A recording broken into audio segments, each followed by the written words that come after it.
Hello बच्चियों, good morning to all. आप सभी क्लास 11th में आ गए और इसकी बेहद खुशी हमें भी है और आपको भी है बच्चे, क्योंकि हमारे बच्चे जब हमारे पास कॉमर्स पढ़ते हैं तो बहुत दमदार बन जाते हैं, बहुत स्ट्रॉन्ग बन जाते हैं। तो बच्चों, ये मेरा आपसे वादा है कि आपको मेरे साथ पढ़ के बहुत मज़ा आने वाला है बच्चे। और कॉमर्स फील्ड में सर हम जो कुछ भी सीखेंगे ना, सर बिना रट्टा के सीखेंगे। जो सीखेंगे लॉजिकली सीखेंगे, जो सीखेंगे कॉन्सेप्चुअली सीखेंगे। सब 10th तक तो इतना रट-रट के ना परेशान हो गए थे सर। यहाँ हम गेम की तरह सीखेंगे और बच्चों ये मेरा प्रॉमिस है कि हम आपको अकाउंट्स इस तरह से सिखा देंगे कि मज़े करते-करते दिन-रात सपने में अकाउंट्स ही गाओ। तो लेट्स बिगिन आवर क्लास बच्चे। हम सबसे पहले बच्चे जानते हैं कि जो हमारा सब्जेक्ट है सर अकाउंट, इसकी शुरुआत कहाँ से हुई? तो बच्चे जो आपका अकाउंट सब्जेक्ट है, इसकी शुरुआत क्या हुई बच्चे? ये 7000 साल पुराना है। अभी नहीं जागा अकाउंट, सर सदियों पुराना है हमारा अकाउंट। सर उस टाइम तो लोगों ने अकाउंटिंग करना सीखा ही नहीं होगा। बच्चे उस टाइम लोगों को पढ़ना ही नहीं आता था, ना ही पढ़ना आता था, ना ही लिखना आता था। उस टाइम तो पढ़ना लिखना उन्होंने चालू किया था।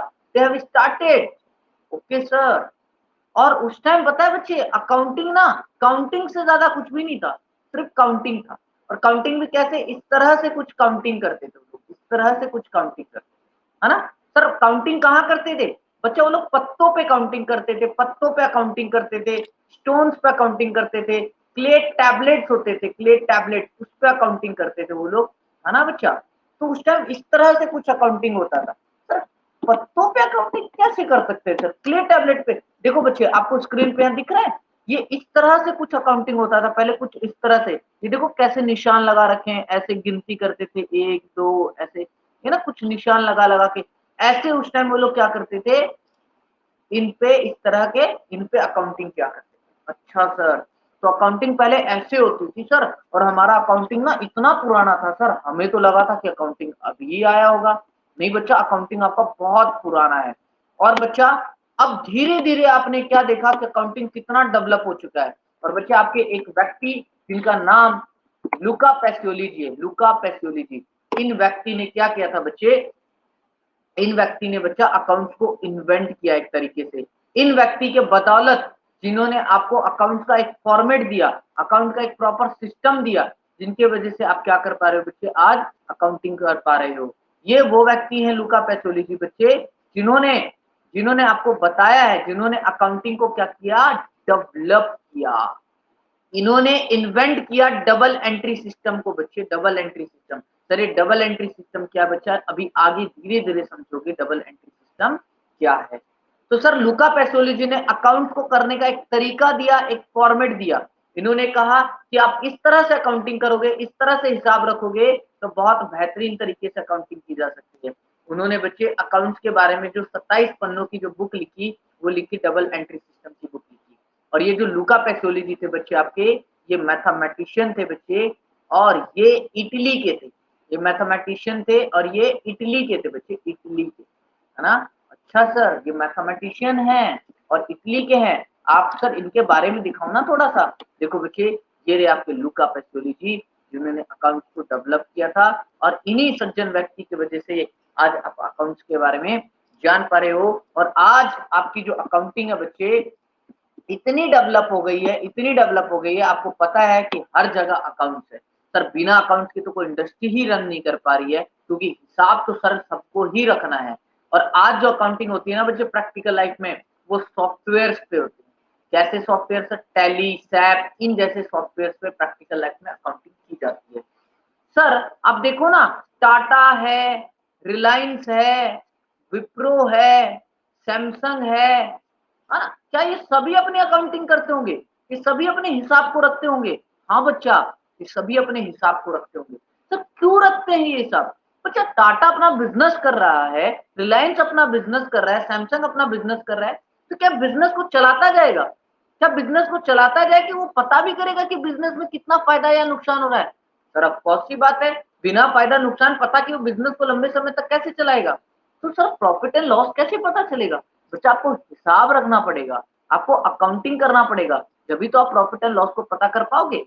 ओके सर, यानी सर आप ये कहना चाहते हो कि जिस तरह से हम घर पे अकाउंटिंग करते थे कि भाई इतना पैसा मुझे पापा से मिला, मैंने इतना खर्च कर दिया, मेरे पास इतने बचे हैं। ये सब चीज़ें कब पता चलता है? जब मैं नोट करता हूँ, जब मैं हिसाब रखता हूँ, जभी तो पता चलता है। तो वैसे ही सर टाटा, रिलायंस, सैमसंग, विप्रो ये बड़ी-बड़ी, छोटी-मोटी हर जो कंपनियाँ है, हर जो बिज़नेस है, उसको हिसाब इसलिए रखना पड़ता है ताकि वो क्या कर सके, अपना फ़ायदा-नुकसान को जान सके। हाँ बच्चा, मैं यही बोलना चाहता हूँ आपसे। सर और अकाउंटिंग किस लिए करते हैं हम सर? बच्चा आपको ये भी पता होना चाहिए हम अकाउंटिंग और इसलिए भी करते हैं ताकि क्या हो सके, ताकि हम सारी बातों को बिज़नेस का याद ना रखना पड़े। सर हम है ना पढ़ते थे, हम 2 दिन में तो सारा रिवीज़न करते हुए भी भूल जाते थे। तो सर हम बिज़नेस में जो टाटा इतने बड़े-बड़े ट्रांज़ैक्शन कर रहा है सर, है ना? रिलायंस इतने बड़े-बड़े ट्रांज़ैक्शन कर रहा है, वो इतने सारे ट्रांज़ैक्शन को, इतने लेन-देन को, सारे दिन वो कितने सामान को खरीदता होगा, कितने सामान को परचेज़ करता है, कितने सामान को सेल करता है सर, कितने खर्चे करता है सर, उसके पास बहुत सारी कमाई आती है सर। ये सारे जो लेन-देन है, लाखों, हज़ारों के ट्रांज़ैक्शन जो रोज़ करता है वो, उसको अकेला व्यक्ति बेचारा कैसे याद रखेगा? तो वो क्या कर लेते हैं सर, वो अकाउंटिंग कर लेते हैं। जब अकाउंटिंग कर लेते हैं ना तो उनको याद रखने की ज़रूरत नहीं पड़ती बच्चा, इसलिए बोला टू रिप्लेस मेमोरी हमें अकाउंटिंग करना चाहिए। अच्छा सर, सर अकाउंटिंग और किस लिए करते हैं? बच्चा आप देखो ना टाटा, टाटा कैसे पता करेगा कि उसके पास कितनी प्रॉपर्टी है? हाँ? कैसे पता करेगा? टाटा कैसे पता करेगा कि कितनों से उनको पैसा लेना है, कितनों को पैसा देना है? आज उसकी स्थिति कैसी है? जब टाटा ओपन हुआ था, वहाँ से लेकर आज तक आज उसकी स्थिति कैसी है? पहले कितने की संपत्ति थी, आज कितने की संपत्ति बन गई? वो इन सभी संपत्ति को इनको कैसे पता करेगा सर वो? अकाउंटिंग से पता करेगा, अकाउंटिंग से पता करेगा, है ना बच्चा? तो ये जो चीज़ पता करते हैं इसको बोलते हैं अपने पोज़ीशन को जानना, अपनी स्थिति को जानना कि तुम आज किस पोज़ीशन पे खड़े हो। सर ये चीज़ हम कैसे पता करते हैं? आप अकाउंटिंग से पता करते हैं, यानी फाइनेंशियल पोजीशन आपकी कैसी है? आपकी स्थिति अच्छी है या बुरी है? आप कैसे जानते हो बच्चे? आप अकाउंटिंग के थ्रू ही जानते हो। Okay sir. सर हम जो गवर्नमेंट को टैक्स भरते हैं, वो हमारे अकाउंट्स के बेसिस पे तो भरते हैं। हाँ बच्चा, हम अकाउंट्स के बेसिस पे ही भरते हैं। बस टैक्स का जो अकाउंटिंग करना वो थोड़ा-सा अलग रूल होता है, वो आप आगे सीखोगे बच्चे। तो अकाउंटिंग जो करते हैं हम उसी के बेसिस पे क्या करते हैं सर, गवर्नमेंट को टैक्स पे करते हैं सर। मान लो सर कल को हमने गवर्नमेंट को 5 लाख की इनकम पे टैक्स पे किया, मैंने अपने अकाउंट के हिसाब से देखा कि मुझे इनकम कितना हुआ है 5 लाख और इसके ऊपर मैंने गवर्नमेंट को टैक्स पे कर दिया।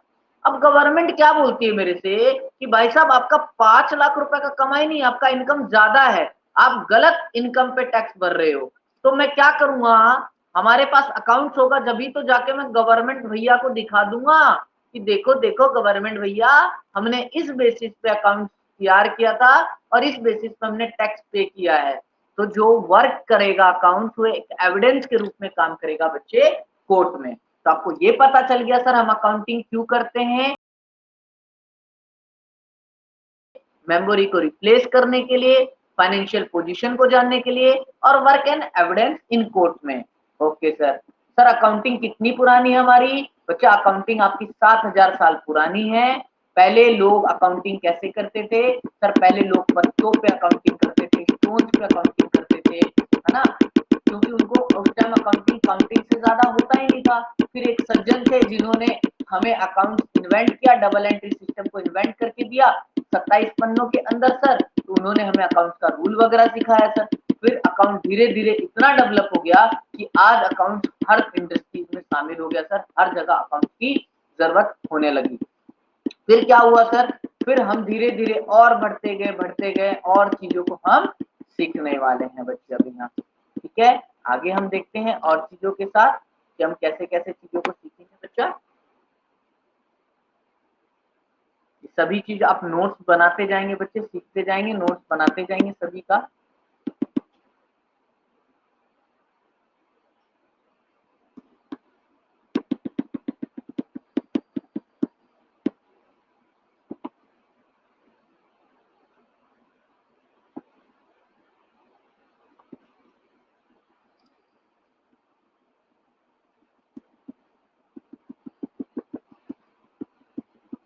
आगे चलते हैं बच्चे, आपने अब तक नोट्स कितने बना लिए होंगे।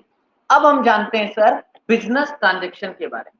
अब हम सीखेंगे सर बिजनेस ट्रांजेक्शन, यानी बिजनेस ट्रांजेक्शन का मतलब क्या होता है। देखो बच्चे, आप सभी एक बिजनेस करते हो, है ना, आप सभी एक बिजनेस करते हो, जैसे टाटा बिजनेस करता है सर, रिलायंस अपना एक बिजनेस करता है ना, सभी अपना अपना एक बिजनेस करते हैं सर, टाटा, रिलायंस सभी अपना अपना बिजनेस करते हैं। सैमसंग अपना बिजनेस करता है, टाटा अपना बिजनेस करता है, रिलायंस अपना बिजनेस करता है, विप्रो अपना बिजनेस करता है, एलजी अपना बिजनेस करता है, नोकिया अपना बिजनेस करता है, सभी अपना अपना बिजनेस करते हैं। तो जो हम अकाउंटिंग करते हैं सर, हम अकाउंटिंग किसका करते हैं? हम अकाउंटिंग बिजनेस का करते हैं या बिजनेसमैन का करते हैं? हम अकाउंटिंग किसका करते हैं, हमें ये जानना है। क्या हम अकाउंटिंग रतन टाटा जी का करते हैं, या सर हम अकाउंटिंग टाटा की करते हैं? हम बच्चा हिसाब किसका रखेंगे? हम हिसाब बिजनेस का रखेंगे। हम अकाउंटिंग किसका बनाएंगे? सर हम अकाउंटिंग बिजनेस का बनाएंगे।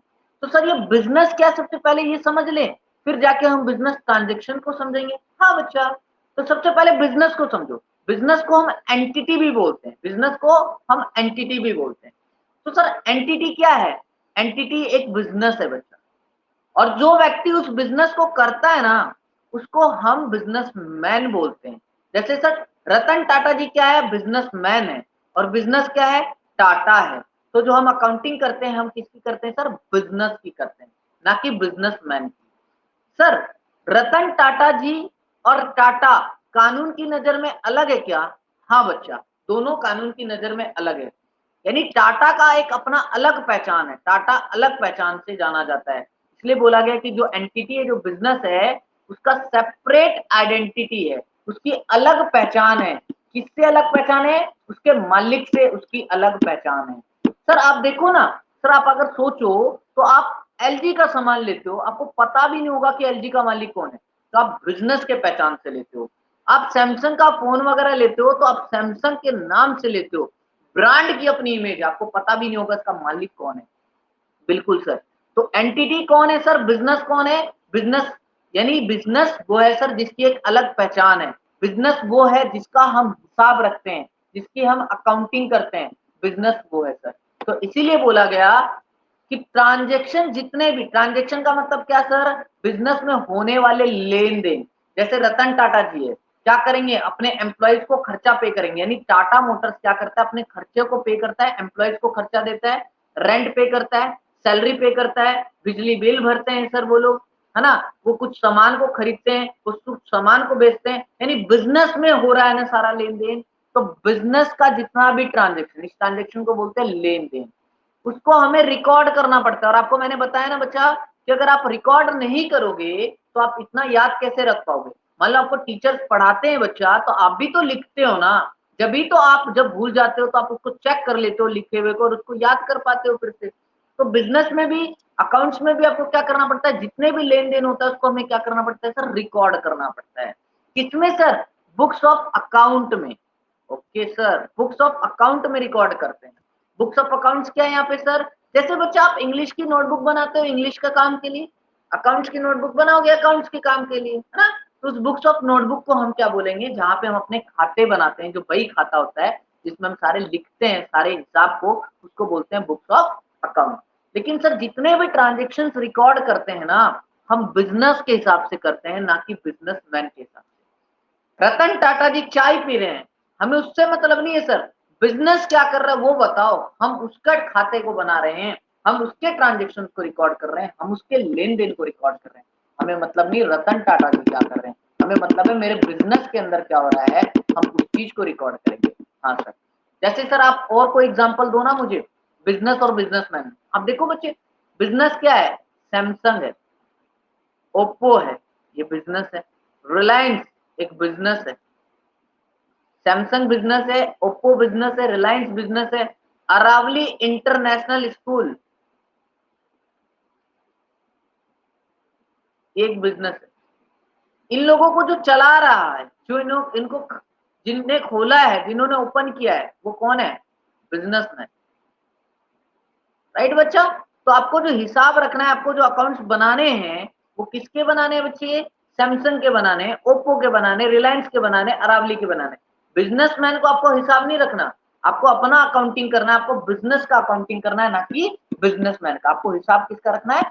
बिजनेसमैन का हिसाब रखना है। ओके सर, बिल्कुल समझ गए ये बातें हम। और समझते हैं बच्चे, अभी धीरे-धीरे आए हो, बहुत मज़े आएँगे, बिंदास तरीके से पढ़ेंगे। अभी आप 11th में आए हो, मज़ा आने वाला है, बहुत कुछ सीखने वाले। सर अब हम क्या सीख रहे हैं? अब हम ट्रांज़ैक्शन को सीख रहे हैं। सर ऊपर आपने बताया तो था ट्रांज़ैक्शन, लेन-देन बिज़नेस में होने वाला। हाँ, अभी और डिटेल में सीखते हैं ट्रांज़ैक्शंस को। सर ये बिज़नेस ट्रांज़ैक्शंस क्या होते हैं? बच्चा ये फाइनेंशियल ट्रांज़ैक्शन है, पैसों का ट्रांज़ैक्शन है, इकोनॉमिक एक्टिविटी का ट्रांज़ैक्शन है। यानी जो बिज़नेस में हम लेन-देन करते हैं पैसों में, 2 पार्टीज़ के बीच में ये ट्रांज़ैक्शन होता है। जैसे रतन टाटा जी क्या करते हैं बच्चे बिज़नेस के बिहाफ़ पे, क्योंकि बिज़नेस का पैरवीर तो है नहीं जो काम करेंगे। तो रतन टाटा जी बिज़नेस के बिहाफ़ पे डील करते हैं, है ना? तो रतन टाटा जी क्या करते हैं बच्चे, मार्केट से परचेज करते हैं। लाइक उनका कार बेचने का काम है, तो जो लाइट खरीदेंगे कार का, टायर खरीदेंगे, टायर टायर खरीदेंगे, लाइट खरीदेंगे, इंजन खरीदेंगे। तो ये बिजनेस के बिहाफ पे डील कर रहे हैं। तो एक पार्टी यानी बिजनेस का ये बिजनेस हो गया, दूसरा पार्टी कौन हो गया, जिन लोगों से ये खरीद रहे हैं। तो 2 पार्टीज हो गया। इन दोनों पार्टीज के बीच में लेन देन है पैसों का, रुपए का, है ना? तो क्या बोला कि ये एक फाइनेंशियल ट्रांजैक्शन है जो 2 पार्टीज के बीच में एंटर किया जाता है। इस ट्रांजैक्शन को हम लिखेंगे किसमें, बुक्स ऑफ अकाउंट्स में। लेकिन क्या मैंने आपको बिजनेस समझा दिया? हाँ सर, बिजनेस समझा दिया। तो आपको लिखना क्या, ट्रांजैक्शन किसका लिखना है, बिजनेस का। तो आपको यहाँ मैंने ट्रांजैक्शन भी समझा दी। बिजनेस पहले समझ लिया था हमने, सैमसंग, टाटा।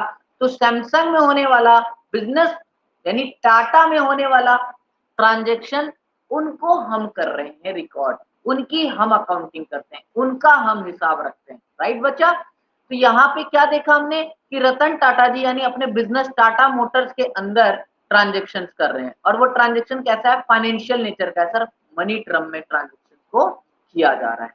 आ गया सर समय से हमें याद रखना बच्चे, जो टाटा मोटर्स के अंदर ट्रांजेक्शन किया जा रहा है, जो बिजनेस के अंदर ट्रांजेक्शन किया जा रहा है, वो पैसे में एक्सप्रेस होना चाहिए, यानी मनी के टर्म में मेजरेबल होना चाहिए। अगर वो पैसे में मेजरेबल नहीं है, मनी में मेजरेबल नहीं है, तो हम उसको रिकॉर्ड नहीं कर सकते, हम उसका हिसाब नहीं रख सकते। मान लो रतन टाटा जी क्या करते हैं, गुड्स को परचेज करते हैं, रेंट को पे करते हैं, सैलरी पे करते हैं, सेल गुड्स को बेचते हैं। तो ये सारे कुछ बिजनेस के अंदर हो रहा है। रतन टाटा जी तो एक मोहरा है बच्चा, वो जो बिजनेस के बिहाफ पर काम कर रहे हैं, वो तो ये बिजनेस के अंदर रहा है। तो इन सभी ट्रांजेक्शन को हम क्या करेंगे सर, रिकॉर्ड करेंगे। इन सभी ट्रांजेक्शन को हम हिसाब रखेंगे एक किताब में, जिसको हम बोलते हैं बुक्स ऑफ अकाउंट। हम उसमें इसका सारा लेन देन क्या करेंगे सर, रिकॉर्ड करेंगे, ताकि हमें पता चल पाए बिजनेस में कितना प्रॉफिट एंड लॉस हो रहा है सर, हम अपनी पोजीशन को जान पाए, हमें रिप्लेस करना पड़े, मेमोरी को याद रखने की जरूरत ना पड़े। इन सभी के कारण हम बच्चा इसको करते हैं। ओके सर, ओके, अच्छी तरह समझ आ गया। कुछ मैं एग्जांपल और समझाता हूँ बच्चे बिजनेस ट्रांजेक्शन का, आप ध्यान देंगे मेरे साथ, यहाँ समझने की कोशिश करेंगे। देखो बच्चा, यहाँ रतन टाटा जी हैं और ये बिजनेस। तो रतन टाटा जी बिजनेस में पैसा लगा रहे हैं, इन्वेस्ट कर रहे हैं मनी, 5 लाख रुपए। तो ये बिजनेस में पैसा आ रहा है सर, बिजनेस में ट्रांजैक्शन हो रहा है, और रतन टाटा जी और बिजनेस दोनों अलग अलग व्यक्ति हैं। तो ये बिजनेस ट्रांजैक्शन है। इस 5 लाख रुपए का जो हिसाब है हमें बिजनेस के अंदर लिखना पड़ेगा कि मालिक से 5 लाख रुपए हमें क्या हो रहे हैं, आ रहे हैं। फिर रतन टाटा जी उस सामान से क्या करेंगे सर, उस पैसे से क्या करेंगे सर, सर उस पैसे से रतन टाटा जी ना जमीन लेंगे सर, जमीन लेंगे, लैंड लेंगे, जहां पे वो अपना बिजनेस खोलेंगे। वो बिल्डिंग बनवाएंगे जमीन के ऊपर सर, जहां पे वो कारोबार चालू करेंगे। वो एम्प्लॉय जितने भी हैं, एम्प्लॉयज उनसे काम करवाएंगे, तो उन लोगों को सर सैलरी पे करेंगे सर, है ना? सर जहां पे उनका गोडाउन बनेगा, जो उनकी फैक्ट्री बनेगी, वहां उस फैक्ट्री का रेंट पे करेंगे सर, फैक्ट्री का इंश्योरेंस भी कराएंगे सर, फैक्ट्री की सफाई भी कराएंगे सर, है ना? तो ये सारे जो उनके खर्चे होंगे, है ना, जो सामान को परचेज करेंगे, लाइक एसी, टायर, वायर, ये परचेज करेंगे सर, बेचेंगे कार को, सेल ऑफ गुड्स। तो ये सर देखो ना, आप देखो ना, इस सारे बिजनेस में ट्रांजेक्शन हो रहा है, बिजनेस के अंदर हो रहा है, और 2 पार्टीज इन्वॉल्व हो रही हैं, बिजनेस और जिनको भी ये चीजें दिया जा रहा है, और ये मनी के टर्म में भी है सर, पैसे में हम इसको मेजर कर सकते हैं सर। इसलिए इस बिजनेस ट्रांजेक्शन को क्या करेंगे, रिकॉर्ड कर लेंगे सर, इसलिए हम इसको रिकॉर्ड कर लेंगे। लेकिन सर ऐसे ट्रांजेक्शन जिनको हम रिकॉर्ड नहीं कर पाते, आप उसको बताओ। बच्चा याद रखना, बिजनेस, जितने भी बिजनेस के अंदर ट्रांजेक्शन होंगे वो इकोनॉमिक नेचर के होने चाहिए। किस नेचर के होने चाहिए? इकोनॉमिक नेचर के।